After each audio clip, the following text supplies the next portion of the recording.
শেষ পর্যন্ত অনিশার জন্যই সুস্থ হয়ে উঠল রানী আর রানীর মেয়ে। সম্পূর্ণ জানতে ভিডিওটিতে একটি লাইক করে প্রথম থেকেই দেখতে থাকো।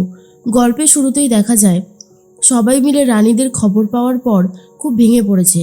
বিশেষ করে যখন থেকে শুনেছে বাচ্চাটার অবস্থা ভালো না, তারপর থেকেই শুক্লা খুব ভেঙে পড়ে।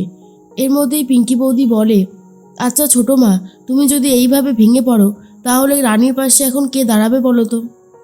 তুমি ভেঙে পড়ো না, আমরা আছি তো, আমরা এক্ষুনি যাব, দেখোই না সব ঠিক হয়ে যাবে।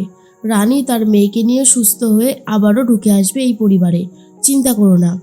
তখনই শুক্লা বলে, জয় যেভাবে কাঁদছিল নিশ্চয়ই কোনো সিরিয়াস অবস্থা হয়েছে। আমার খুব টেনশন হচ্ছে দিদিভাই, বাচ্চাটা বাঁচবে তো? বিপাশা বলে, কেন বাঁচবে না? আরে বাবা, যার বাবা ডাক্তার, যার মা এত একটা স্ট্রং মানুষ, সে ঠিকই বাঁচবে, তুমি চিন্তা করো না তো, ভেঙে পড়ো না। এর মধ্যেই চলে এসেছে অনিশা। অনিশাকে দেখে সেই মুহূর্তেই সবারই খুব রাগ হয়। অনিশা তখন বলে, আমি জানি তোমরা আমাকে এখানে কেউ আশা করোইনি, কিন্তু আমি একটা কথা বলতে এলাম। আমি জানি জয় আর জয়ের মেয়ের অবস্থা আর রানীর অবস্থা খুবই খারাপ, তিনজনের অবস্থাই খুব খারাপ। জয়ের কিছু না হলেও জয় ওদেরকে নিয়ে খুব টেনশনে আছে। তোমরা কোনো চিন্তা করো না, আমি এখান থেকে একটা মেডিকেল টিম পাঠিয়ে দিয়েছি, যারা রানীকে আর রানীর মেয়েকে খুব সুন্দরভাবে কলকাতায় নিয়ে আসবে। তোমরা একটু শান্ত হও, এইভাবে যদি ভেঙে পড়ো তাহলে কিন্তু হবে না। তখনই দেবু বলে, কি বলছো অনিশা?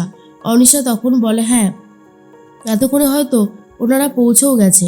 এদিকে দুর্জয় বলে, এই বাচ্চাটাকে বাঁচাতে গেলে অনেক রকমের যন্ত্রপাতি দরকার। ওর লাঞ্চে একটা ইনফেকশন হয়েছে, কিন্তু সেই সমস্ত কিছুই এখানে নেই। কি করে বাঁচাবো আমার মেয়েটাকে? সমস্ত রকমের আশা কেমন যেন নিভে যাচ্ছে। ডাক্তারবাবু বলে, স্যার আপনি চিন্তা করছেন কেন? ওই বি হেলদি নার্সিংহোম আছে না, ওখান থেকে অনিশা চ্যাটার্জি সমস্ত মেডিকেল টিমকে, বাচ্চাদের যত ডিপার্টমেন্ট আছে সেখান থেকে সমস্ত বড় বড় ডাক্তারকে এখানে পাঠাচ্ছে। আপনি এত চিন্তা করবেন না। সবথেকে বড় কথা হচ্ছে, আমি শুনেছি খবর নিয়ে, ওদের ওখানে বাচ্চাদের যে ডক্টররা আছে তারা ভীষণ স্ট্রং, ওরা পারবে আপনার মেয়েকে সুস্থ করে তুলতে। জয় তখন বলে, আপনাকে কে বললো? তখনই ডাক্তারবাবু বলে, হ্যাঁ, আমাকে ফোন করা হয়েছিল, এই নিন আপনি নিচে কথা বলুন। এরপর দুর্জয় অনিশাকে ফোন করেছে। অনিশা তখন বলে, এই দেখুন আন্টি, জয় ফোন করেছে। শুক্লা তখন বলে, একবার দেখি আমার কাছে দাও। তখনই অনিশা বলে, দাঁড়ান, আগে আমি শুনিনি কি বলছে। এরপরে জয় বলে, অনিশা, অনিশা শুনলাম তুই নাকি মেডিকেল টিমকে পাঠিয়েছিস, তুই যেভাবে ওদেরকে তাড়াতাড়ি আসতে বল অনিশা, আমার মেয়ের অবস্থা ভালো না, ওকে যদি এখনই সঠিক ট্রিটমেন্ট দিতে না পারি তাহলে হয়তো বাঁচাতে পারবো না। অনিশা তখন বলে, কি বাঁচাতে পারবো না বলছিস? এখন থেকে আছি তো আমি, সবটা আমি আর দায়িত্ব সহকারে করে রেখেছি কলকাতাতেও, তুই চিন্তা করিস না, ওনারা যাবেন আর ওদেরকে সুস্থভাবে গাড়িতে তুলে নিয়ে আসবেন। তুই এত ভাবছিস কেন? তোর বান্ধবী তোর পাশে সবসময় আছে, এই বিপদের দিনে যদি আমি তোর পাশে থাকতে না পারি তাহলে আর কে থাকবে বলতো? তখনই শুক্লা বলে, আমাকে আমাকে একবার ফোনটা দাও তো। এরপর বলে, জয়, জয় আমার নাতনি ঠিক আছে তো? দুর্জয় বলে, জানি না মা, কতক্ষণ ঠিক করে রাখতে পারবো, পরিস্থিতি ভীষণ খারাপ, আমার মেয়ের অবস্থা খুব খারাপ, সময় সময় ওর অবস্থা খুবই খারাপ হয়ে যাচ্ছে, নীল হয়ে যাচ্ছে মাঝে মধ্যে, তুমি চিন্তা করো না মা, আমি দেখছি কি করা যায়। কথাটা শোনার পরেই শুক্লা বসে পড়ে। বিপাশা বলে, এই যে আবার শুরু হয়েছে, শুক্লা তুমি আবার চিন্তা করছো তো? জয় কি বলল? শুক্লা বলে, জয় এটাই বলল, বাচ্চাটাকে নীল হয়ে যাচ্ছে বারবার, কতটা নাকি কষ্ট হচ্ছে ভাবো। আজকে ওই মেয়ের জন্য এই এত বড় সর্বনাশটা হলো। কি দরকার ছিল? হ্যাঁ, কি দরকার ছিল ও নদীর পাড়ে ঘুরতে যাওয়ার? খুব দরকার ছিল তাই না? জয় বারবার করে বারণ করেছিল, কোনো কথা ও শোনেনি। আজকে আমার জয়টার কোনো চাকরি নেই, মান সম্মান যা যাওয়ার সে তো চলেই গেছে, সব কিছু হয়েছে ওই মেয়ের জন্য। আমি না ওই মেয়েকে ছাড়বো না, করবো না ক্ষমা ওই মেয়েকে। এরপর বিপাশা বলে, নাও, কিছু হলেই ওই মেয়ের দোষ হয়ে গেল তাই না? শুক্লা, তুমি কেন ভুলে যাচ্ছ ওই মেয়ে তোমার ছেলেকে বারবার বিপদের হাত থেকে বাঁচিয়েছে। আজকে তুমি ওকে এইভাবে অপরাধের জায়গায় বসিও না। সব থেকে বড় কথা, ও তো একজন মা, ওকে ওর সন্তানের ক্ষতি চাইবে কখনো? তাহলে তুমি কেন বুঝতে পারছো না? সৌনক তখন বলে, আমরা তাহলে অনিশাদের হসপিটালে যাই, ওদেরকে যখন তখন আনা হবে। এর মধ্যে পিঙ্কি বৌদি বলে, আমরাও যাব। অন্যদিকে দেখা যায় যে রানী আর রানীর মেয়েকে সুস্থভাবে গাড়িতে তুলে নিচ্ছে আর বলে, ডাক্তার দুর্জয় সেনগুপ্ত, আপনি তাড়াতাড়ি উঠুন, সময় নষ্ট করবেন না। এরপর গাড়িতে করে কলকাতায় নিয়ে আসা হচ্ছে। অন্যদিকে দেখা যায় যে মাধুরী রানীর কিছু প্রয়োজনীয় জিনিস ব্যাগে ভরে দিয়েছে। জেঠুমণি, বিনায়ক, বিপাশা সবাই রেডি হচ্ছে হসপিটালে যাবে বলে। এরপরেই বিনায়ক বলে, শুক্লা, এরকমভাবে ভেঙে পড়ো না, আমরা আছি তো। তুমি যদি এইরকম করতে থাকো তাহলে কিন্তু খুব মুশকিল হবে। শুক্লা তখন বলে, আমার আমার ভালো লাগছে না কিছু, বাড়িতে থেকে থেকে আমার সত্যি খুব চিন্তা হচ্ছে, আমাদেরকেও যেতে হবে। অন্যদিকে অনিশা ফোনে কথা বলতে থাকে আর বলে, দেখুন ওদের যেন কোনো ক্ষতি না হয়, শিগগিরই ওদেরকে সেফলি এখানে নিয়ে আসুন, তারপর বাকি ট্রিটমেন্ট শুরু হবে।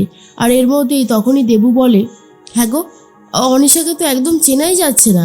এই অনিশাকেই আমরা কত না ভুল বুঝেছি বলো। আমার মনে হয় আমাদের সবারই এবার অনিশার কাছে ক্ষমা চাওয়া উচিত।